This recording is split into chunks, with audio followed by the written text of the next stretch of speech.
Assalamualaikum warahmatullahi wabarakatuh. Perkenalkan, nama saya Muhammad Joshua dari kelompok 2. Kami ditugaskan untuk mempresentasikan apa yang telah kami rangkum mengenai pendudukan bangsa Spanyol di Indonesia. Namun sebelum itu, ada baiknya untuk saya memperkenalkan anggota kelompok kami. Kami beranggotakan 7 orang yang terdiri dari Ahmad Yasser, Andi Torik, Azhar Farid, Firman Malik, saya sendiri, Raka Brian, dan Valian Muhammad. Negara Spanyol. Spanyol adalah sebuah negara yang terletak di Eropa Barat Daya bersama Portugal yang merdeka pada 24 Agustus 1821. Ibu kota Spanyol bernama Madrid. Latar belakang bangsa Eropa menjelajah dunia.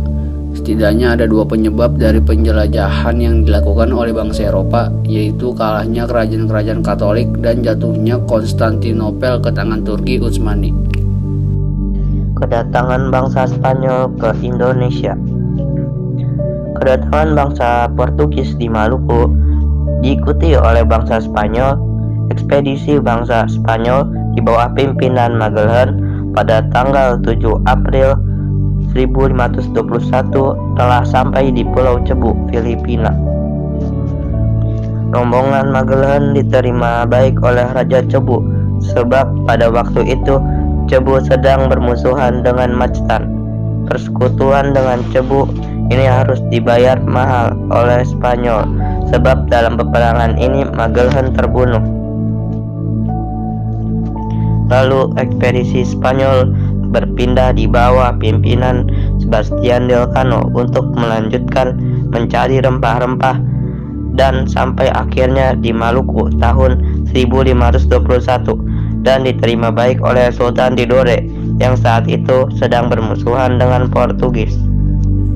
Kebijakan bangsa Spanyol di Indonesia. Kebijakan bangsa Spanyol di Ternate. Pada 1580, Raja Philip II memerintahkan gubernur jenderalnya untuk melakukan ekspedisi ke Ternate. Kerajaan Ternate pun menandatangani perjanjian dengan Spanyol yang mengharuskan Ternate untuk mengakui kekuasaan dan memberikan hak monopoli terhadap cengkeh. Kebijakan bangsa Spanyol di Jawa. Selain itu, kebijakan ekonomi yang diterapkan oleh Spanyol di Indonesia adalah mengenai kebijakan barter yang dilakukan di Pulau Jawa. Barter yang digunakan oleh Spanyol adalah dengan menukar kebutuhan sehari-hari seperti beras, jagung, dan gandum serta kain, kemudian ditukar dengan rempah-rempah. Apa itu Gold Glory Gospel? Semboyan 3G atau Gold Glory Gospel adalah kebijakan atau fatwa yang dikeluarkan oleh Paus Alexander IV dari Vatikan. Fatwa tersebut dikeluarkan sejalan dengan digagasnya perjanjian Tordesillas yang terjadi antara Portugis dan Spanyol. Gold sebagai kekayaan yang didapatkan dari negara yang ditaklukkan, glory sebagai wilayah yang diperoleh dari penjajahan, serta gospel sebagai kewajiban untuk menyebarkan agama. Akhir penjajahan Spanyol. Pada 1521, bangsa Spanyol yang dipimpin oleh Sebastian Elcano tiba di Kepulauan Maluku. Kedatangan mereka disambut baik oleh Kesultanan Tidore yang pada saat itu sedang bersetenggang dengan kerajaan Ternate yang bersekutu dengan Portugis. Kesultanan Tidore juga berupaya menjadikan Spanyol sebagai sekutunya dalam upaya melepaskan diri dari kekuasaan Portugis. Pihak Portugis pun melihat Spanyol yang dapat mengancam wilayah kekuasaannya. Lalu Portugis pun mengklaim bahwa Spanyol telah melanggar perjanjian Tordesillas.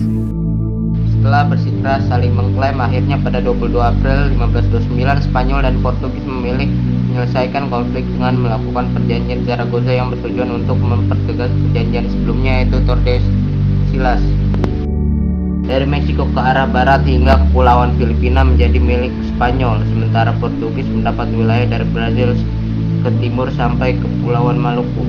Dan tujuan dari perjanjian ini sendiri adalah agar pasukan Portugis dan Spanyol tidak saling bersaing dalam memperebutkan kerajaan dan koloni.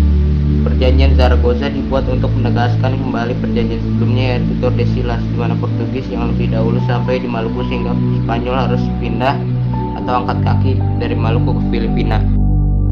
Hilangnya kebudayaan lokal karena Hispanisasi.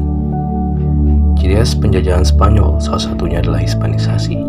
Hispanisasi juga dikenal sebagai Castellanization, mengacu pada proses di mana suatu tempat atau orang menjadi dipengaruhi oleh budaya Hispanik atau bisa disebut juga budaya Spanyol, atau proses perubahan budaya dan atau bahasa di mana suatu non-Hispanik menjadi Hispanik.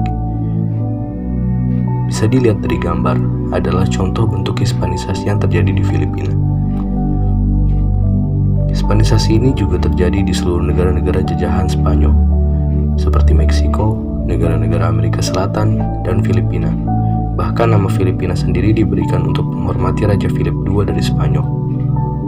Hispanisasi juga bisa dilihat dari bahasa yang mendominasi di Amerika Selatan, yaitu bahasa Roman, khususnya Spanyol dan Portugis. Berikutnya adalah daftar anggota kami.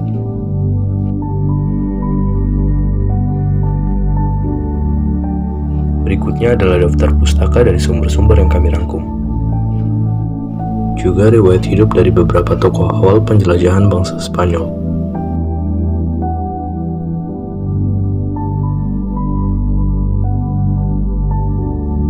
Sekian dari kami, kurang dan lebihnya kami mohon maaf.